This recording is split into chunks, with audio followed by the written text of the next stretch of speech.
Nah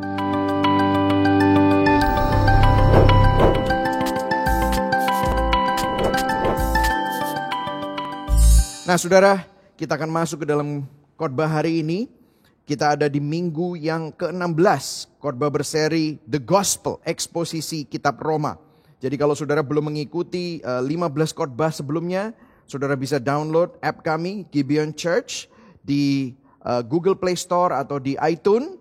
Atau mungkin saudara juga bisa menontonnya di YouTube, mendengarkannya di Spotify, saudara bisa mendengarkannya di Joox dan yang lain-lain. Make sure saudara tidak miss ya. Nah minggu lalu kita sudah belajar bagaimana kita menerima keamanan, menerima kepastian di dalam Yesus Kristus. Dan kita membahas Roma 8 dan Paulus membasiskannya berdasarkan Roma 8 ayat 29 dan 30. Dan ada 5 pertanyaan yang dia bahas yang merupakan suatu pujian. Karena Tuhan sudah memilih kita, Tuhan sudah membenarkan kita, dan itu merupakan suatu kabar baik. Make sure you catch it kalau saudara belum menontonnya. Nah hari ini saya akan bicara mengenai God's sovereign grace, kedaulatan anugerah Tuhan, dan ayat yang kita ambil adalah Roma 9 ayat 1-29. Nah saudara, jujur Roma 9 ini adalah pasal yang sering kali dilewati, di skip banyak orang karena kontennya susah dicerna, saudara. Sejujurnya bahkan sulit untuk menemukan sumber yang bagus untuk pasal ini. Paling banyak pakar Alkitab memilih untuk tidak membahasnya. Saya pun juga tergoda untuk melakukan itu. Tetapi saya rasa pasal ini adalah pasal yang sangat penting dan diskusi yang paling luas dalam Alkitab tentang ketegangan antara kedaulatan Allah dan kehendak bebas manusia. Nah kalau kita ngomongin tentang kedaulatan Allah dan kehendak bebas manusia, maka Anda akan sering mendengar istilah-istilah seperti Calvinisme, predestinasi, dan teologi reform. Nah pasal ini membahas banyak sekali doktrin-doktrin itu. Membahas banyak sekali, pertanyaan utamanya adalah seberapa besar sebenarnya Tuhan mengendalikan secara detail sejarah manusia. Apakah dia memilih untuk orang diselamatkan atau mereka sendiri yang memilih Tuhan? Setiap kali topik ini timbul, saudara banyak pasti saudara tanya sama saya mungkin ya. Pastor, Anda berada di pihak mana di antara kedua hal ini? Nah saya mau kembali saja kepada sola scriptura. Sola scriptura artinya hanya berdasarkan Alkitab. Saya harus tunduk dengan apa yang Alkitab katakan. Dan saya percaya Alkitab itu tidak berkontradiksi. Dan saya melihat Alkitab mempertahankan ketegangan di antara kedua hal ini. Yaitu kedaulatan Allah itu mutlak, tetapi juga ada ayat-ayat yang membahas tentang kehendak bebas manusia. Jadi ketika saya membahas dan menjelaskan teks Alkitab yang menekankan kedaulatan Tuhan, saya bisa terdengar seperti seorang Calvinis dan sangat reform. Tetapi ketika saya mengkhotbahkan bagian-bagian yang menekankan tanggung jawab manusia, bagaimana kita perlu hikmat di dalam hidup ini untuk menentukan pilihan yang benar, ya, dan mengapa kita perlu berdoa, mengabarkan Injil, mengabarkan Kristus, dan bagaimana kita membuat perbedaan dan dampak dalam sejarah kekekalan seseorang. Teman kita, saudara kita, saya mungkin terdengar seperti seorang yang non-Calvinis atau non-reform. Dan saya oke dengan ketegangan ini. Dan kalau ketegangan ini belum terselesaikan dalam khotbah saya, it's okay karena Alkitab pun juga membicarakan hal ini keduanya dengan sesuatu yang sangat jelas. Nah, saya tidak mau nanti kalau saya harus bertanggung jawab di hadapan Tuhan sebagai hamba Tuhan dan pengkhotbah ya saudara, sebagai gembala sidang, saya akan diminta pertanggungjawaban mengapa saya seakan-akan mengabaikan beberapa bagian dari Alkitab dan saya tidak mau mengkhotbahkannya atau menjelaskannya ayat-ayat yang susah itu hanya sekilas saja. Untuk apa? Karena ayat-ayat tersebut tidak masuk dalam teori atau teologi yang saya percayai. Maka saya akan tetap bersandar kepada sola scriptura dan apa yang Alkitab katakan dan kita harus netral terhadap itu. Nah tetapi ini perlu kita pahami, Roma 9 itu ditulis di dalam Alkitab karena ada alasannya. Nah bukan kebetulan Paulus memasukkan diskusi tentang kedaulatan Allah ini segera setelah Roma 8. deklarasi kemenangannya di pasal 8 tentang bagaimana Tuhan berkomitmen dan komitmennya itu tidak tergoyahkan untuk memenuhi tujuannya untuk kemuliaan Tuhan dalam hidup kita. Nah, masalahnya bagaimana kita bisa yakin kalau rencana Tuhan itu di dalam diri kita pasti terselesaikan dan tidak akan gagal. Dan kita melihat bangsa Israel yang merupakan bangsa pilihan Tuhan. Katanya sudah di foreknew, predestined, called, justified, glorified. Itu untuk orang Kristen. Tetapi bagaimana dengan bangsa Israel? Bangsa Israel katanya pilihan Tuhan. Tetapi bagaimana mereka kok ternyata menolak Tuhan? Nah, kita lihat ya, kalau saudara lihat di Roma ini dibaginya seperti ini. Nah, kita sampai di Roma 9 sampai 11, pasal 9 sampai pasal 11, itu adalah penolakan Israel terhadap Injil. Nah, jadi itulah pertanyaan yang Paulus mau jawab di pasal 9. Mengapa orang Yahudi menolak Yesus? Dan kalau Tuhan seakan-akan itu, kan mestinya Tuhan memilih mereka. Kalau mereka menolak Yesus, menolak Injil, seakan-akan Tuhan gagal dengan pilihannya terhadap Israel. Nah, kalau Tuhan gagal dalam pilihannya atas Israel, bagaimana kita tahu Tuhan tidak akan gagal dalam hidup kita semua? Ini pertanyaan yang dijawab oleh Roma 9. Jadi itulah sebabnya waktu kita membahas Roma 9, kita harus tahu apa yang Paulus mau jawab. Jadi jawabannya pasti akan menunjukkan bagaimana ternyata Tuhan tidak gagal dalam pilihannya atas Israel. Meskipun ada orang Israel yang orang-orang Yahudi yang menolak Tuhan. Nah, kita akan mulai di ayat yang keempat saja. Dan dikatakan begini. Sebab mereka adalah orang Israel, mereka telah diangkat menjadi anak, dan mereka telah menerima kemuliaan dan perjanjian-perjanjian dan hukum Taurat dan ibadat dan janji-janji. Mereka adalah keturunan bapak-bapak leluhur yang menurunkan Mesias dalam keadaannya sebagai manusia. Yang ada di atas segala sesuatu. Ia adalah Allah yang harus dipuji sampai selama-lamanya. Amin. Nah, saudara bisa melihat di sini ya. Ayat 4 dan 5 Paulus mengkonfirmasi, tetapi dia juga meratapi fakta bahwa Israel yang disebut bangsa pilihan Allah seharusnya percaya terhadap Mesias. Paulus menyebutkan beberapa hak istimewa secara rohani yang dimiliki Israel yang tidak dimiliki oleh bangsa lain. Nah, Tuhan memilih Israel dari sejak Israel belum ada melalui siapa? Abraham. Ya kan? Dan setia akan janjinya dan membebaskan Israel dari perbudakan Mesir di mana? Di kitab Keluaran. Kalau saudara belum mengikuti ini, saudara bisa ikuti khotbah berseri Exodus ya. Kita bicara tentang panjang lebar tentang kitab Keluaran. Nah, Paulus berkata mereka dibawa keluar dari perbudakan dengan kuasa tangan Tuhan yang kuat dan luar biasa. Dan Tuhan ini melakukan ini secara spesial, secara khusus untuk bangsa Israel, tetapi dia tidak melakukannya untuk bangsa lain. Jadi ini menunjukkan pilihan Tuhan atas bangsa Israel. Nah, Israel mengalami begitu banyak mujizat, manifestasi dari kuasa kebesaran Tuhan, tiang awan, tiang api, mana jatuh dari langit ya. Dan itu semuanya adalah bayangan Injil yang tidak dimiliki dan dilihat oleh bangsa-bangsa lain. Bahkan melalui Musa, Israel dipercayakan dengan hukum Taurat. 10 perintah Allah dan hukum Taurat yang menyatakan apa? Karakter Tuhan. Refleksi siapa identitas Tuhan yang sebenarnya melalui hukum-hukum itu. Dan mereka memiliki apa? Kemah tabernakel. Di mana Tuhan sendiri berdiam, bersemayam di ruang Maha Kudus. Dan di dalam tabernakel itu adalah bayangan, gambaran-gambaran simbol. Di dalamnya tentang apa? Tentang bagaimana keselamatan dan penebusan Allah di masa yang akan datang, yang akan digenapi di dalam Yesus Kristus. Nah, ini luar biasa sekali. Tetapi kenapa kok ada sebagian bangsa Israel, orang-orang Yahudi yang menolak Kristus? Apakah rencana Tuhan gagal? Nah, disinilah Paulus menjabarkannya menjadi hari ini.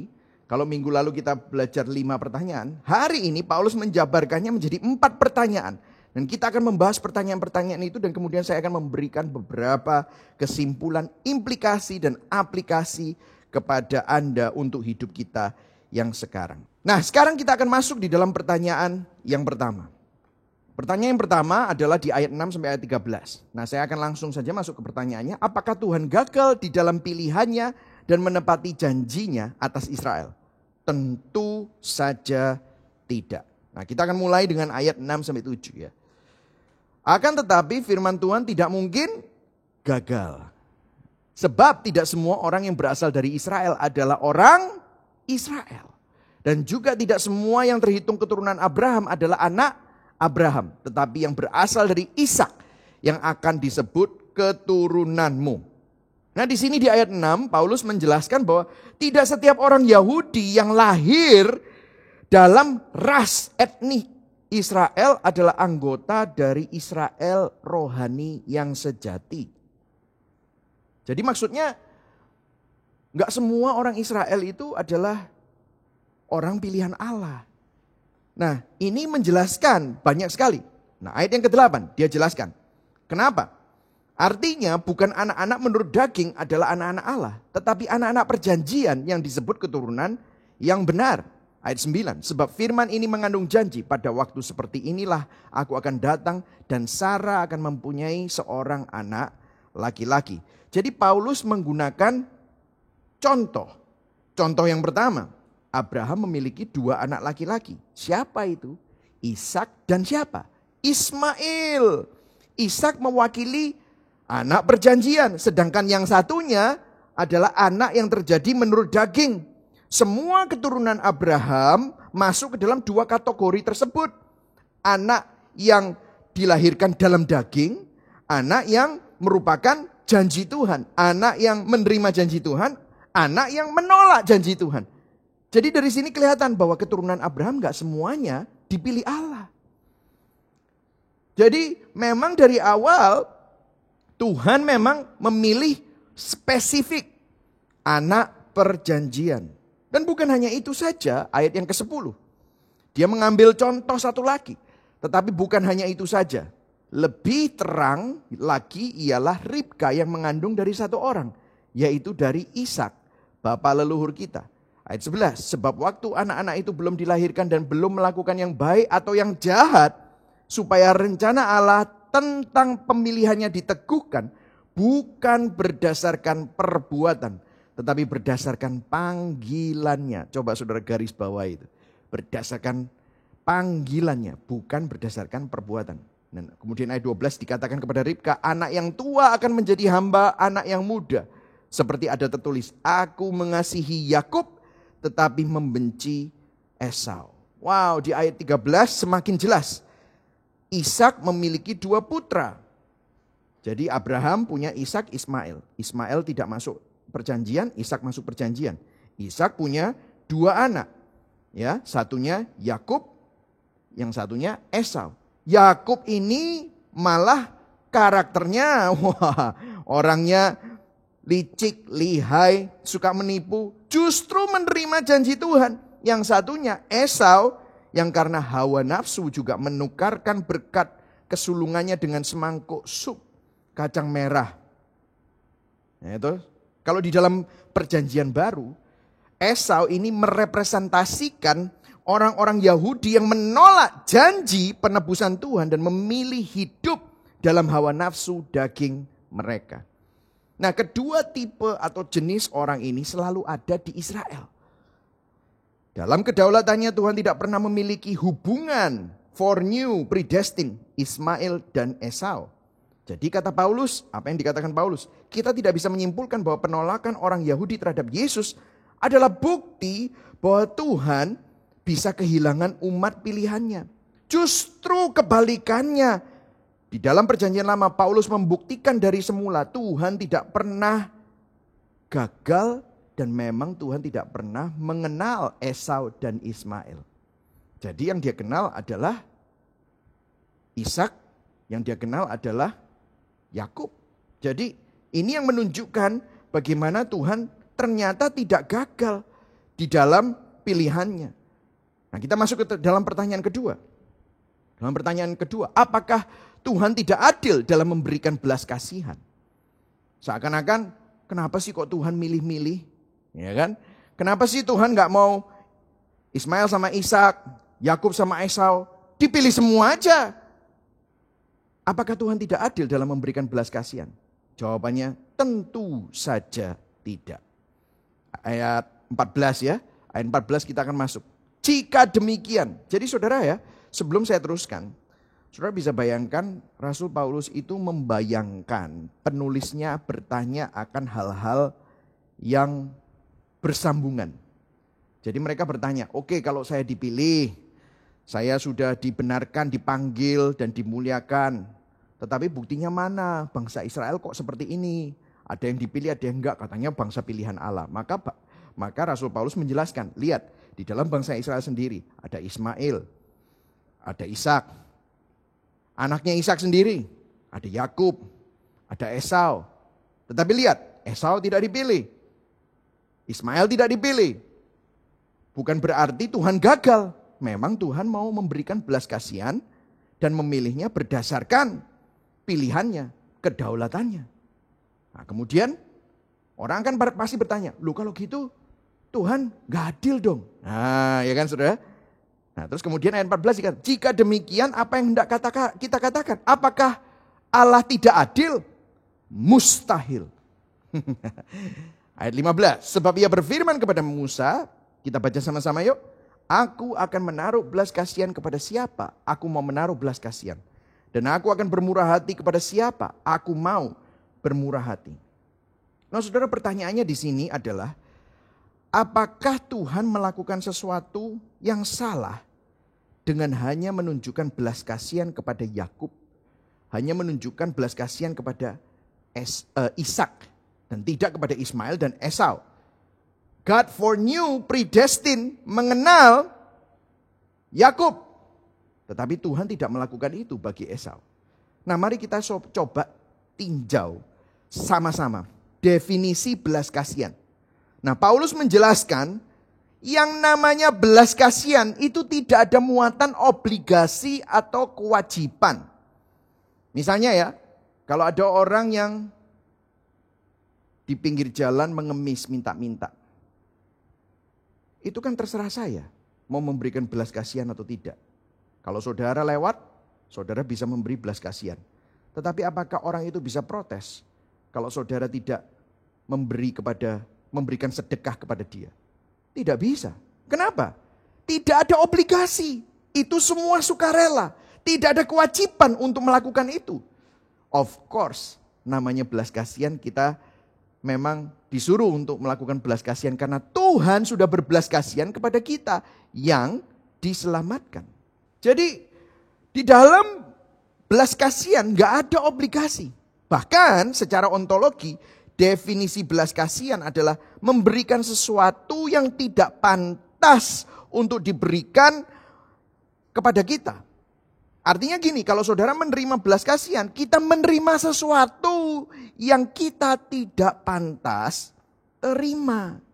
Jadi Anda tidak bisa protes kalau saudara menerima belas kasihan. Karena begini saudara, kalau Anda dan saya pantas mendapatkannya, maka itu bukan lagi belas kasihan. Kalau kita pantas dan seharusnya mendapatkannya, maka itu dikatakan keadilan, justice. Betul atau tidak saudara? Nah kalau kita ngomongin keadilan, kita semua orang berdosa semestinya menerima apa? Menerima hukuman murka Allah, kutuk dosa saudara. Tetapi kita tidak menerima itu. Kita menerima belas kasihan. Jadi jika Tuhan tidak berhutang belas kasihan kepada siapapun, Anda tidak bisa mengatakan bahwa Tuhan tidak adil. Karena dia semestinya tidak harus memberikan belas kasihan itu kepada siapapun. Yang setuju katakan amin.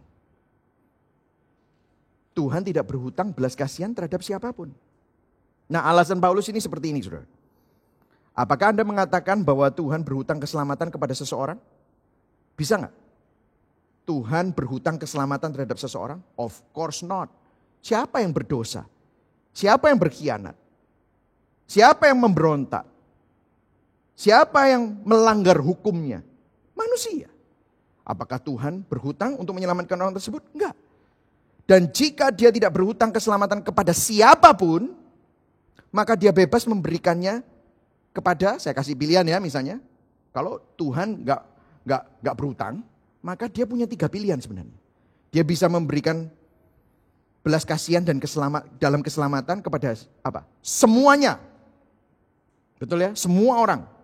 Yang kedua, kepada beberapa, sebagian, beberapa saja. Atau tidak memberikan keselamatan kepada siapapun. Sama sekali tidak ada belas kasihan. Betul kan? Pilihannya cuma 3 itu, betul ya saudara?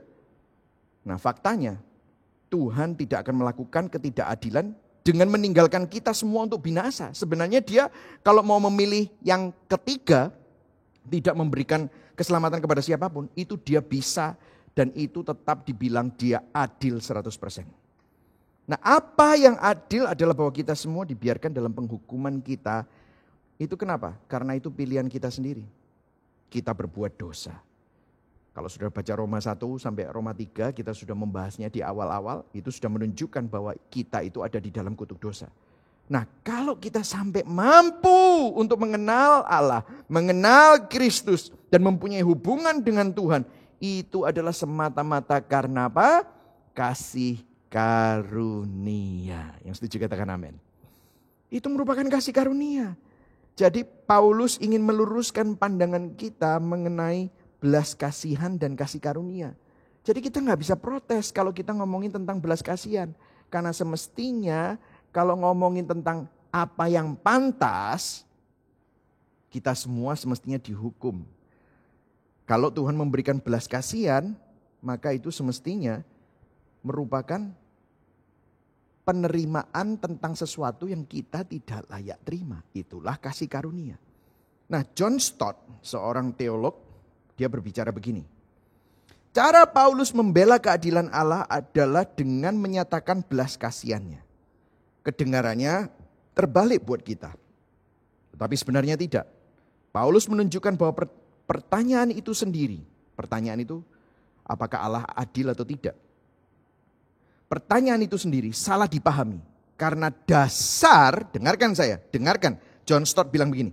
Karena dasar di mana Allah menyelamatkan orang berdosa bukan keadilan, melainkan belas kasihan. Jadi kalau saudara dan saya bisa selamat, itu bukan karena Tuhan adil. Karena kalau Tuhan adil, kita semestinya dihukum. Betul ya saudara? Tapi saudara dan saya selamat karena kita menerima belas kasihan. Betul ya saudara? Nah tapi saya tahu. Saya pun juga tanya begini. Loh ya oke, Tuhan memberikan belas kasihan. Sekarang saya mulai mengerti pastor, kita gak boleh protes ya. Tetapi pertanyaannya ini begini. Mengapa Tuhan tidak memilih semua untuk diberi belas kasihan? Betul kan saudara? Saya tahu saudara akan berpikir seperti itu. Dan Paulus tahu kita semua akan berpikir seperti itu. Terus kemudian ayat 16 dikatakan begini. Ayat 16. Jadi, kasih kesimpulan. Hal itu tidak tergantung pada kehendak orang atau usaha orang. Kehendak manusia atau usaha manusia. Tetapi kepada kemurahan hati Allah.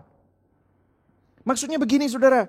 Berarti Tuhan tidak memilih melihat ke bawah kepada manusia dan berkata, oh orang ini pantas ya untuk mendapatkan belas kasihan saya. Ya okelah saya akan berikan kepada dia.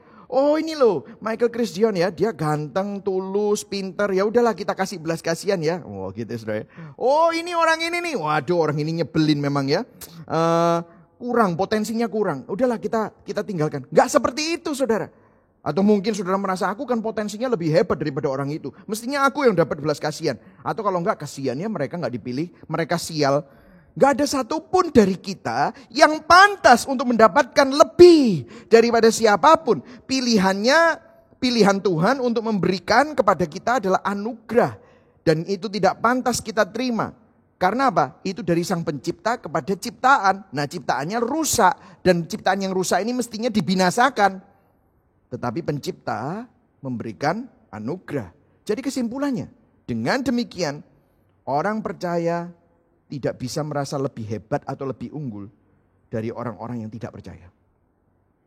Karena kalau kamu bisa percaya, itu semata-mata karena belas kasihan Tuhan dan kasih karunia Tuhan. Nah, Namun ini tidak berarti bahwa pilihan Tuhan itu semena-mena atau sewenang-wenang. Dia seakan-akan mungkin saudara pikir, oh kalau gitu Tuhan tuh memilihnya gini, cap, cip, cup gitu ya. Oh yang ini dipilih, yang ini enggak, yang ini dipilih. Bukan seperti itu saudara. Paulus tidak pernah mengatakan bahwa Tuhan tidak punya alasan di dalam pilihannya. Hanya saja alasannya untuk memilih itu misteri memang. Dan tentunya tidak sesuai dengan standar kebaikan manusia. Di dalam ayat 17 Paulus memberi Anda petunjuk tentang alasan Tuhan. Dan ini bukan jawaban lengkap, tetapi hanya petunjuk. Dia bilang begini ayat 17. Sebab kitab suci berkata kepada Firaun, itulah sebabnya aku membangkitkan engkau, yaitu supaya aku memperlihatkan kuasaku di dalam engkau dan supaya namaku dimasyurkan di seluruh bumi. Jadi ia menaruh belas kasihan kepada siapa yang dikehendakinya dan ia menegarkan hati siapa yang dikehendakinya. Nah di dalam ayat 17 Paulus memberi Anda petunjuk tentang alasan Tuhan. Ini bukan jawaban lengkap, hanya petunjuk. Jadi begini saudara. Paulus mengatakan bahwa Tuhan tidak memilih Firaun untuk melawan Tuhan. Kemudian Tuhan membuli Firaun dengan menunjukkan kuasa, kekuatan dan kemuliaannya. Jadi ceritanya bukan gini ya. Firaun itu baik-baik, anak manis, oh cinta Tuhan. Kemudian sama Tuhan dipilih, dibuat jadi jahat. Dan kemudian Tuhan membuli Firaun untuk supaya Tuhan bisa menyatakan kekuatan dan kemuliaan. Bukan gitu loh.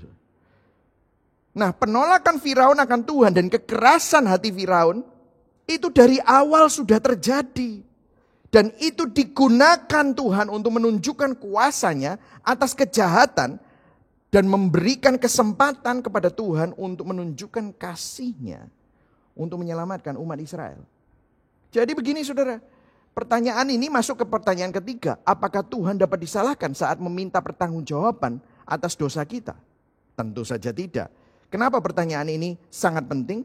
Karena Roma 9 ayat 19 berkata begini. Sekarang kamu akan berkata kepadaku, jika demikian apalagi yang masih bisa disalahkannya? Sebab siapa yang menentang kehendaknya? Nah, keberatan orang waktu mendengar mengenai Firaun adalah begini. Keberatan orang mengenai Firaun atas pertanyaan ini ya. Pertanyaan yang ketiga nih. Apakah Tuhan dapat disalahkan saat meminta pertanggungjawaban dosa kita? Ya jawabannya tentu saja tidak. Dan kita akan lihat jawabannya. Tetapi kan banyak orang akan protes ini terhadap apa yang Tuhan lakukan terhadap Firaun. Jadi keberatannya begini. Jika Firaun hanya memainkan peran yang seharusnya dia mainkan. Kan Firaun ini kan seakan-akan dipakai Tuhan untuk menunjukkan kedahsyatannya dan kuasanya gitu ya saudara. Nih Firaun kamu kalah sama Tuhan Yahweh gitu kan begitu saudara ya. Loh jika Firaun hanya memainkan peran yang seharusnya dia mainkan, bagaimana bisa dia dimintai pertanggungjawaban untuk dosanya itu? Bukankah dia ini hanya pion? Nah nangkep ya saudara ya. Bagi banyak dari Anda ini ada pertanyaan. Bagi saya juga dulu. Jika Tuhan adalah orang yang berdaulat, Tuhan yang berdaulat, akan siapa yang akan diselamatkan, siapa yang akan percaya. Lantas bagaimana mungkin Tuhan menghukum mereka yang hanya memainkan perang yang telah Tuhan tugaskan untuk mereka mainkan. Jadi diktator, ya kan? Jadi orang yang jahat di dunia gitu ya. Misalnya contohnya Yudas Iskariot. Bagaimana mungkin Tuhan meminta pertanggungjawaban? Kan enggak fair. Seperti Firaun, seperti Yudas, seperti Herodes. Nah kalau itu ada di pikiran Anda, ini adalah kabar baik karena Paulus 2000 tahun yang lalu sudah memprediksi pertanyaan-pertanyaan apologetika ini. Nah Paulus ingin menunjukkan kepada kita bahwa penolakan Tuhan terhadap Firaun itu konsisten dengan pilihan Firaun sendiri.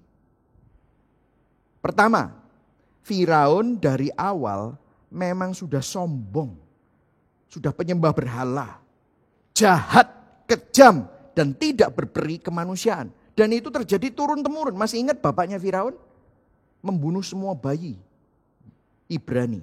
Makanya Musa harus dimasukkan dalam keranjang kemudian dihanyutkan di mana? Di sungai Nil sampai ketemu putri Firaun. Jadi turun-temurun memang keluarga ini adalah keluarga yang bengis. Dari awal Firaun adalah raja yang jahat dan kejam serta menolak Tuhan. Nah pertanyaannya siapa yang menolak siapa? Dari awal Firaun sudah menolak Tuhan. Bukan Tuhan yang menolak Firaun dulu. Alkitab menunjukkan memang Allah mengeraskan hati Firaun di Keluaran 9 ayat 12. Tetapi itu terjadi Di mana? Tulah keenam. Kalau saudara perhatikan di kitab Keluaran, selama 5 tulah yang pertama, pernyataan tentang Firaun itu apa? Firaun mengeraskan hatinya sendiri. Di Keluaran 8 ayat 15, itu sudah 5 kali disebut.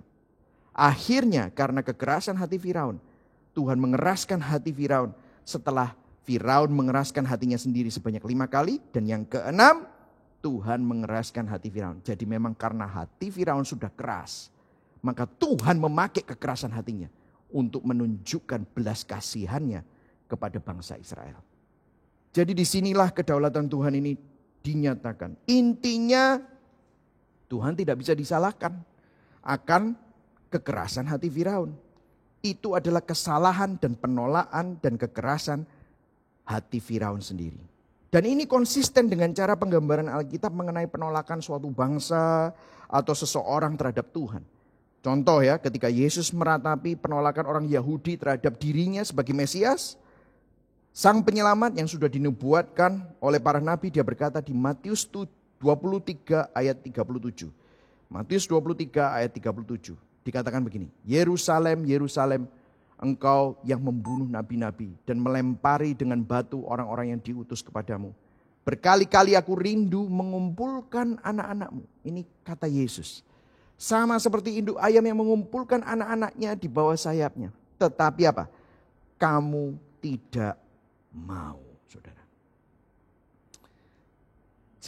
Kita lihat konsisten sekali. Jadi yang tidak mau itu sebenarnya adalah Firaun. Yang tidak mau adalah Yudas. Yang tidak mau adalah Herodes, yang tidak mau adalah orang-orang Yahudi yang menolak Yesus, yang tidak mau adalah orang-orang yang menolak keselamatan penebusan dari Allah Tritunggal. C.S. Lewis bilang begini, the doors of hell are locked on the inside. Pintu neraka itu terkunci dari dalam. Maksudnya begini, orang yang akhirnya masuk neraka, itu karena memang mereka menolak Tuhan dan mereka lebih memilih untuk masuk neraka. Jadi kesimpulannya memang benar. Jika ada yang diselamatkan itu hanya karena anugerah Tuhan saja. Tetapi jika ada yang binasa, itu juga karena kesalahan atas pilihan mereka sendiri. Saya kasih contoh ya saudara. Katakanlah Anda punya teman 5 orang. Punya teman 5 orang. Kemudian 5 orang ini berencana untuk merampok bank. Besok. Dan kemudian Anda itu masuk ke dalam rapat pada waktu mereka rapat terakhir untuk mematangkan rencana mereka untuk merampok bank. Anda tahu tentang rancangan mereka. Anda panik. Anda sayang sama ke-5 orang ini. Karena ini adalah teman-teman Anda. Dan Anda tahu kalau mereka merampok bank ini nanti kalau ketangkep mereka bisa kena hukuman konsekuensi dari perampokan kejahatan kriminalitas mereka. Maka Anda dengan sekuat tenaga berusaha membujuk mereka. Anda memberikan argumentasi. Anda memberikan konsekuensi-konsekuensi yang akan terjadi jika mereka gagal dan mereka tertangkap. Tetapi apa daya, mereka sudah tetap kekeh untuk menolak semua argumentasi Anda. Bahkan Anda diusir untuk keluar.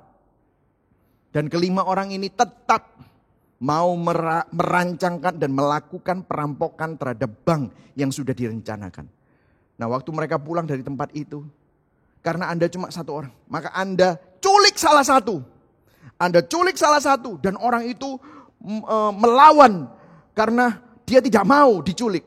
Anda bilang, aku harus menculik kamu, disekap, diikat. Dan akhirnya Anda memilih untuk menculik 1 orang saja. Dan ke-4 orang itu tetap melangsungkan rencana perampokannya. Dan apa yang terjadi? Waktu mereka merampok ada orang yang mati, ada 2 warga sipil yang mati. Dan di dalam proses perampokan itu mereka melarikan diri. Tetapi apa yang terjadi? Mereka tertangkap. Dan apa yang terjadi? Pada saat mereka masuk ke penjara dan mereka akhirnya dijatuhi hukuman oleh pengadilan, dihukum hukuman penjara seumur hidup. Nah sekarang saya tanya sama Anda. Salah siapa? Ke-4 teman yang tadi merampok bank itu, ditangkap dan dihukum, bisakah mereka menyalahkan Anda? Enggak kan? Nah, kemudian bagaimana dengan teman saya yang saya culik dan selamatkan dari aksi perampokan itu?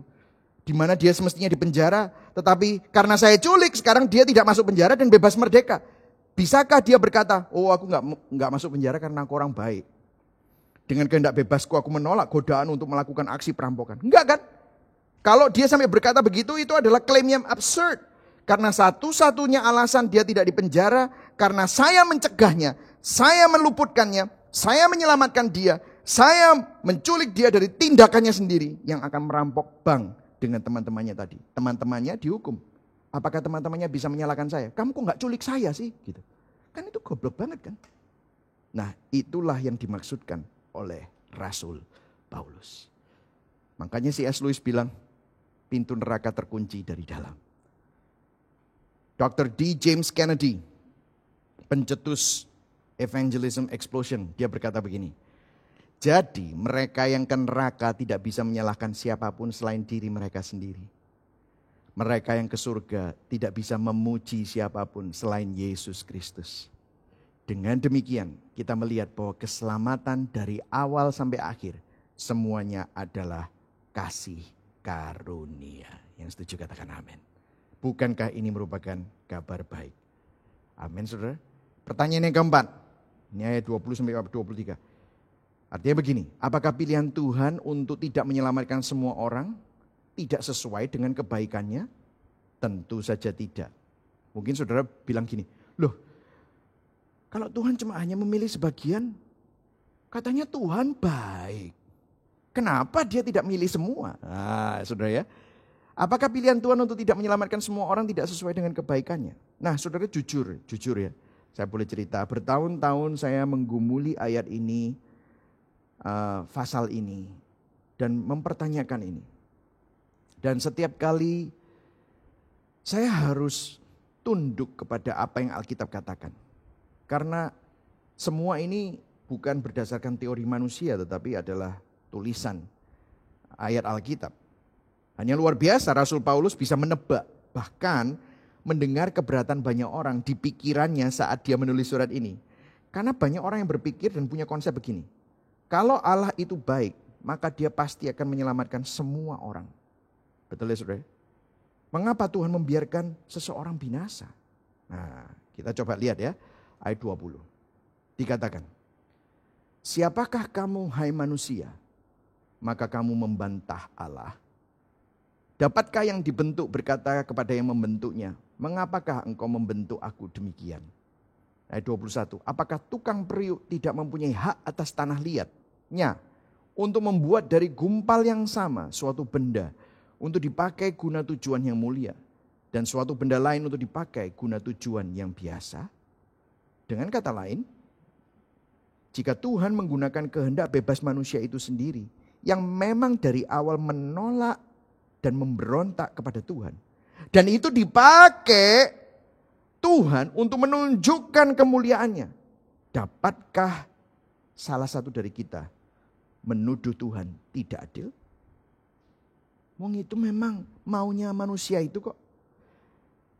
Dan jika kita berkata Tuhan yang baik semestinya gak seperti itu dong, semestinya Tuhan gak gitu dong terhadap ciptaannya, Paulus berkata, are you serious? Berarti kamu merasa bahwa kamu bisa jadi Tuhan yang lebih baik? Artinya menurut kita, standar kebaikan kita lebih baik dan kita memiliki kebijaksanaan yang lebih bijaksana dan lebih pintar daripada Tuhan. Wah, sombong sekali kita. Bukankah ini kembali kepada dosa Adam? Adam dan Hawa ingin menjadi seperti Tuhan. Karena kalau kita mau protes seperti itu, maka kita sedang berkata-kata seakan-akan kalau kita yang jadi Tuhan, maka kita akan menjadi Tuhan yang lebih baik daripada Tuhan yang sesungguhnya. Wah, itu merupakan suatu klaim yang sangat sombong, saudara, dan absurd. Kemudian selanjutnya ayat 22. Jadi kalau untuk menunjukkan murkanya dan menyatakan kuasanya, Allah menaruh kesabarannya yang besar terhadap benda-benda kemurkaannya yang telah disiapkan untuk kebinasaan. justru untuk menyatakan kekayaan kemuliaannya di atas benda-benda belas kasihannya yang telah dipersiapkannya untuk kemuliaan. Wow, saudara. Lihat saudara. Kesimpulan ya, Tim Keller bilang begini. Gini ya, mungkin ini bisa menjelaskan kepada kita semua. Jika Tuhan berbelas kasihan kepada semua orang atau menghukum semua orang, kita tidak akan melihat kemuliaannya. Nah di sini Paulus, jadi Tim Keller memberikan komentari terhadap Roma pasal 9. Di sini Paulus memberikan kita petunjuk yang sangat jelas untuk pertanyaan yang terbesar. Jika Tuhan bisa menyelamatkan semua orang, mengapa dia tidak menyelamatkan semua orang? Dan di sini Paulus mengatakan bahwa jalan yang dipilih Tuhan untuk tidak menyelamatkan semua orang, pada akhirnya akan lebih menunjukkan kemuliaan Tuhan yang lebih besar daripada semua skema lainnya yang bisa manusia mampu bayangkan. Timothy Keller bilang gitu. Tuhan itu mempunyai suatu kemahatauan dan ketetapan yang tidak terselami. Dia sudah melihat semua opsinya. Kalau dia tidak menyelamatkan semua, maka itu bukan yang terbaik. Kalau dia menyelamatkan semua, itu juga bukan yang terbaik. Maka jalan yang dipilih Tuhan untuk menyelamatkan beberapa dan tidak menyelamatkan beberapa, pada akhirnya akan menunjukkan kemuliaan Tuhan yang lebih besar dari semua skema lainnya yang bisa kita bayangkan. Itu yang dikatakan Tim Keller. Hanya karena kita nggak tahu alasannya, bukan berarti alasannya tidak ada. Nah, kalau saudara perhatikan ya, saudara perlu sadar ini. Tujuan akhir rencana Allah dalam segala hal, termasuk keselamatan saudara dan saya, adalah kemuliaan Tuhan. Misalnya ya, saudara dengar, oh Tuhan di pihak kita.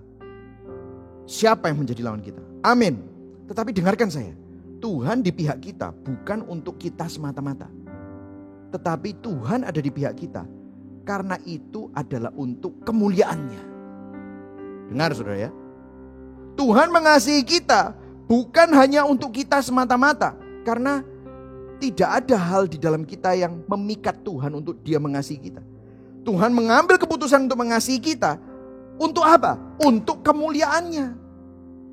Tuhan menjadi gembala yang baik yang membimbing domba-dombanya ke padang rumput yang hijau, ke air yang tenang. Bukan hanya untuk dombanya. Kalau saudara baca di Mazmur 23. Tetapi karena kemuliaan namanya. Coba saudara baca sendiri. Ini konsisten dengan Alkitab. Setiap kali kita bicara tentang apa yang Tuhan lakukan, itu semua untuk kemuliaannya. Nah ini jujur ya, saya pribadi susah untuk mencerna itu awal-awalnya. Mengapa? Karena apa? Kita ini dibesarkan dengan sebuah budaya yang sangat egosentris, betul ya. Jadi maksudnya begini, kalau kita disuruh shift fokus kita itu kepada kemuliaan Tuhan, artinya Tuhan yang jadi pusat hidup kita. Nah biasanya yang mau menjadi pusat hidup kita siapa? Kita sendiri. It's all about me. Makanya dari kecil begitu anak lahir, makanya bayi, toddler, umur 2, umur 3, anak kecil semuanya tentang aku. Harus diajarin apa? Untuk sharing, untuk bilang thank you, terima kasih, tolong, please. Kenapa? Karena pada dasarnya manusia adalah egosentris. Semuanya kita ingin berpusat pada diri kita sendiri. Itulah sebabnya kita berdosa. Itulah sebabnya Tuhan perlu menyelamatkan kita. Karena pusat dari segala kehidupan dan jagat raya itu semestinya bukan kita, tetapi Tuhan. Ya coba saudara lihat struktur alam.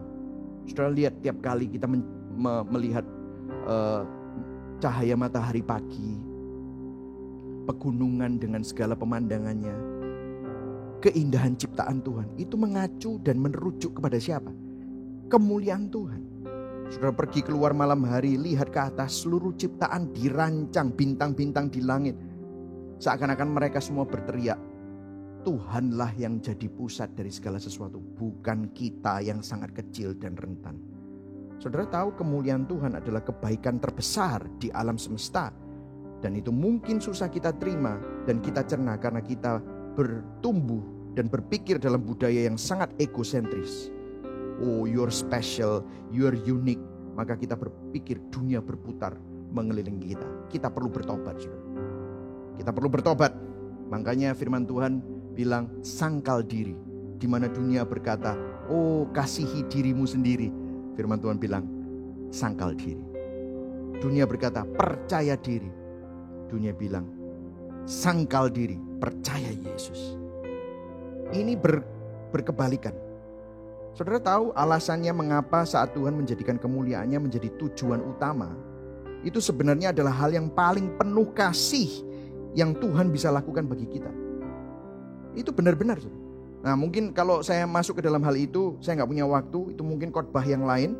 Tetapi untuk menjelaskan ini ya, saya akan memberikan ilustrasi ini. Nah kalau saudara lihat di slide ini, saudara lihat ini apa yang terjadi. Saudara lihat ini adalah tata surya. Kalau bahasa Inggrisnya solar system, orbit tata surya. Ya saudara lihat ya. Para astronom mengatakan bahwa adalah hal yang baik bagi kita yang ada di bumi, bahwa matahari dan bukan bumi yang menjadi pusat orbit solar system atau tata surya. Kenapa? Karena begini, kalau bumi, saudara lihat bumi di mana? Bumi itu yang kecil, saudara ya. Nah, kalau bumi berada di pusat, itu tidak akan pernah memiliki kemampuan gravitasi untuk menahan semua orbit di tata surya pada tempatnya. Maka semua planet ini akan tabrakan, maka kita semua akan mati dan tidak ada kehidupan di bumi. Gravitasinya nggak kuat bumi itu. Karena matahari itu 30.000 kali lebih besar dari bumi. Dan karena merupakan sumber panas dan cahaya yang independen, matahari dapat menopang tata surya yang teratur dan memungkinkan kita untuk memiliki kehidupan. Nah coba saudara bayangkan. Ini hanya ilustrasi. Jika matahari adalah Tuhan, maka hal terbaik yang dapat dilakukan matahari adalah dengan menempatkan dirinya di pusat segala sesuatu. Betul atau tidak, saudara? Begitu juga dengan kita dan Tuhan. Jika Tuhan adalah puncak kebahagiaan, puncak kemuliaan, puncak makna, puncak kesenangan, puncak sukacita, maka menjadikan Tuhan sebagai pusat hidup seluruh umat manusia, itu justru menyelamatkan kita. Makanya waktu kita diselamatkan, the chief end of man, tujuan utama manusia adalah memuliakan Tuhan dan menikmatinya. Itu adalah hal yang paling penuh kasih yang Tuhan lakukan. Jadi Tuhan itu gak narsis, tetapi justru di dalam kemuliaannya itu ada kemaksimalan kebahagiaan. Nah kita pikir kita yang jadi senternya. Dan apa yang terjadi? Setiap kali kita egosentris, biasanya banyak duka, banyak kehancuran. Kita disiksa oleh keegosentrisan kita sendiri. Itulah sebabnya Tuhan mau menyelamatkan kita dari itu semua. Yang setuju katakan amin. Saudara bisa melihat ini ya. Nah ini mungkin kalau mau didalami lagi mungkin khotbah yang lain. Nah kita masuk ke ayat 24 dan kita hampir selesai. Siapa sih yang diselamatkan ini? Karena penolakan Israel. Karena sebagian orang Yahudi menolak Yesus Kristus. Ini membuka pintu. Rencana Tuhan jadi lebih luas. Lihat ayat 24. Yaitu kita yang telah dipanggilnya bukan hanya dari antara orang Yahudi, tetapi juga dari antara bangsa-bangsa lain. Ayat 25, seperti yang difirmankannya juga di dalam kitab Nabi Hosea, yang bukan umatku akan kusebut umatku, dan yang bukan kekasih, kekasih. Dan di tempat di mana akan dikatakan kepada mereka, kamu ini bukanlah umatku, di sana akan dikatakan kepada mereka, anak-anak Allah yang hidup. Jadi di dalam ayat 25, Paulus menjelaskan dan menunjukkan bahwa Allah sebenarnya memiliki tujuan yang jauh lebih baik dan penuh dengan belas kasihan dengan membiarkan orang Yahudi menolak Yesus. Karena penolakan Israel terhadap Mesias, Sang Yesus Kristus, memungkinkan saudara dan saya, orang Indonesia, orang Amerika, orang dari China, orang dari Afrika, orang non-Yahudi untuk menerima keselamatan. Dia mengutip nubuatan Nabi Hosea di ayat 25 tentang bagaimana Tuhan membuka pintu keselamatan bagi bangsa-bangsa lain. Dan melalui penolakan orang Yahudi justru ada kabar baik untuk seluruh bangsa. Karena Israel menolak Yesus, banyak orang non-Yahudi sekarang dapat diselamatkan. Itu berarti bahwa bahkan penolakan Israel terhadap Yesus pada akhirnya memiliki tujuan yang lebih besar dan lebih baik. Nah, saudara coba bisa lihat ini. Artinya kalau saudara mengalami sesuatu yang kelihatannya tidak baik dan Tuhan izinkan itu terjadi, itu artinya karena Tuhan memiliki tujuan yang lebih baik, lebih mulia, yang mungkin saudara dan saya belum mengerti saat ini. Amin, saudara. Nah, mungkin pertanyaan saudara dimulai, mengapa Israel menolak Yesus dan apakah itu kegagalan di pihak Tuhan? Tidak. Tuhan tidak pernah salah membiarkan hal itu terjadi. Bahkan meminta pertanggungjawaban orang-orang yang menolaknya. Jadi mengapa kemudian Israel menolak Yesus? Perhatikan jawaban Paulus di ayat 31. Lihat. Ini adalah versi BIMK. Mungkin sudah bertanya ya, kenapa ya? Tapi kok Israel tuh sampai menolak Yesus tuh kenapa? Ini ayat 31, Rasul Paulus menjelaskannya. Orang Yahudi selalu berusaha mentaati hukum supaya hubungan mereka dengan Allah menjadi baik kembali. Tetapi justru tidak berhasil. Ayat 32, ini alasannya. Mengapa mereka tidak berhasil? Sebab mereka melakukan itu tidak melalui percaya kepada Allah, melainkan melalui usaha mereka sendiri. Mereka menolak Kristus karena mereka menolak kasih karunia Tuhan. Mereka menolak Kristus bukan karena Tuhan menetapkannya, bukan. Tetapi mereka menolak Kristus karena mereka gak mau merendahkan diri dan menerima Injil dari awal. Jadi Tuhan biarkan itu terjadi. Dan melalui kekerasan hati mereka, justru Injil dapat disebarkan ke seluruh dunia. Mereka menolak untuk menerima bahwa keselamatan yang hanya dapat terjadi karena kasih karunia oleh iman, bukan karena kebaikan dan usaha manusia. Itu adalah poin yang terbesar. Saudara, Injil bukan membuat orang baik jadi makin baik atau orang jahat jadi baik, tetapi orang mati jadi hidup. Itulah sebabnya Yesus malah mengatakan dan menunjukkan kepada orang Farisi yang bangga dengan hukum Taurat tetapi hidup dalam kemunafikan di hadapan Allah, dan mereka dihardik dan disuruh bertobat. Kenapa? Karena mereka tidak mau merendahkan diri dan mengakui bahwa mereka membutuhkan belas kasihan Tuhan untuk diselamatkan. Jadi orang Yahudi menolak Injil karena mereka sombong. Mereka berpikir bahwa mereka yang harus mendapatkan keselamatan itu sendiri. Nah, saudara mungkin berkata, waduh, orang Yahudi kok bisa seperti itu? Well, jangan terlalu cepat untuk mengambil kesimpulan. Kenapa? Karena saudara dan saya, kalau tanpa anugerah Tuhan, saudara dan saya juga pasti seperti itu. Nah, hari ini saya berdoa, biarlah kebenaran ini memberikan suatu efek dalam hidup saudara dan saya. Saya berikan 3 ya secara cepat ya. Saya tahu waktu saya sudah habis, tapi saya akan memberikan 3 hal ini secara cepat. Kebenaran ini membuat kita apa? Humble, rendah hati. Benar ya saudara? Kita ini jadi memiliki kerendahan hati. Kenapa? Kalau saudara ada di sini, saudara mendengarkan firman, wow, dan saudara bisa bilang amin. Itu artinya Tuhan berbelas kasihan kepada saudara dan saya. Kita menerima sesuatu yang kita tidak layak terima. Yang setuju katakan amin. Amazing grace, how sweet the sound. Aku gak sempurna. Saya penuh dengan dosa. Saudara dan saya orang-orang yang semestinya dihukum, tetapi diselamatkan oleh Allah. Ditebus melalui karya Kristus. Yesus menanggungnya di atas kayu salib. Kita bisa sombong apa? Apa yang bisa kita sombongkan? Karena hari ini saudara dan saya ada di sini karena anugerah Tuhan. Saudara tahu Jonathan Edwards berkata begini, you contribute nothing to your salvation except the sin that made it necessary. Kita tidak berkontribusi apapun dalam karya keselamatan kecuali dosa yang membuat kita perlu untuk diselamatkan. Mau sombong apa? Yang kita bisa sombongkan loh cuma dosa. Dosa itu merupakan kekejian. Jadi kita perlu bertobat. Gimana sih caranya kita supaya nggak sombong? Sadarlah bahwa kamu ini bobrok, kamu ini orang berdosa. Tetapi hidup karena anugerah itu akan membuat saudara dan saya jadi rendah hati.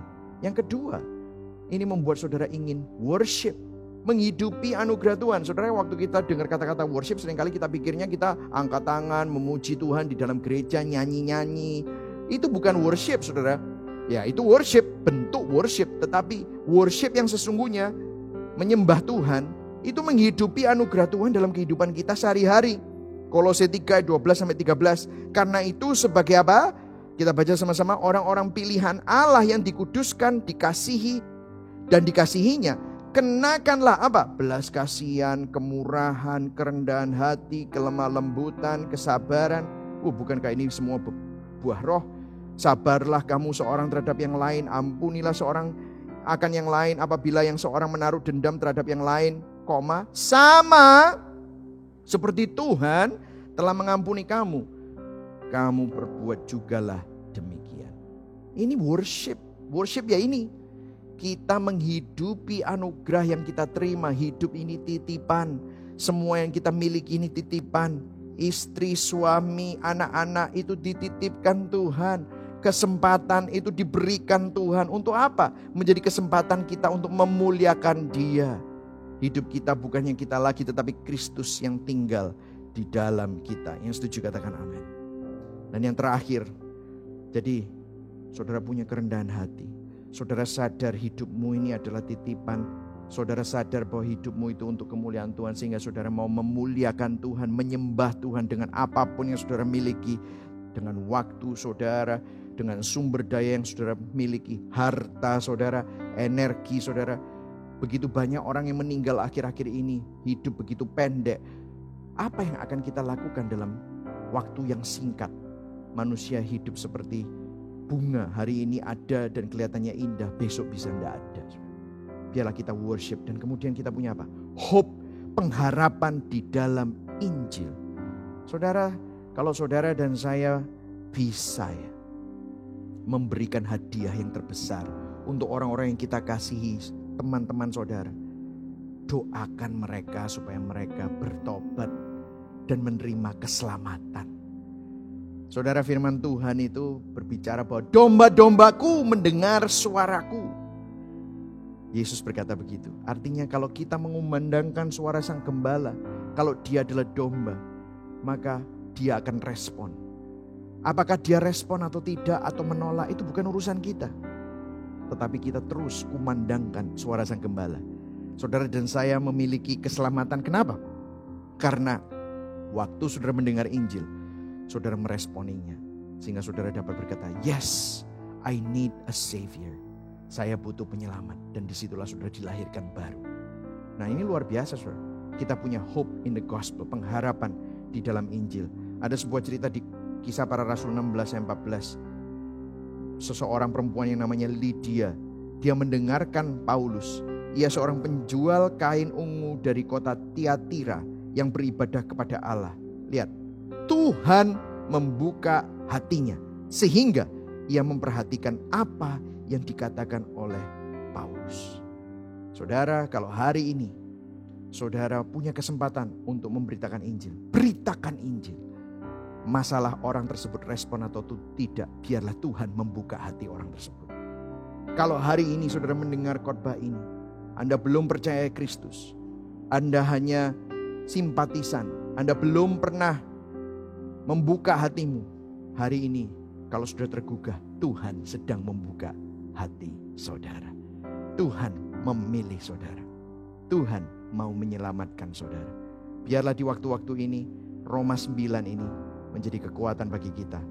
Bahwa rencana Tuhan tidak pernah gagal. Dia yang menyelamatkan, dia juga yang akan menopang, dia juga yang akan mendampingi saudara. Dan dia juga yang akan memastikan bahwa rencana Tuhan dalam hidup saudara tidak akan gagal. Kalau saat ini saudara mengalami duka, saat ini saudara menangis karena ada pergumulan, percayalah, kalau Tuhan izinkan itu terjadi dalam hidup saudara, artinya ada rencana Tuhan yang lebih besar. Karena Allah bekerja dalam segala sesuatu untuk mendatangkan kebaikan bagi mereka yang mengasihinya. Untuk supaya apa? Kita semakin serupa dengan Kristus. Soli Deo Gloria. Mari sama-sama kita berdoa.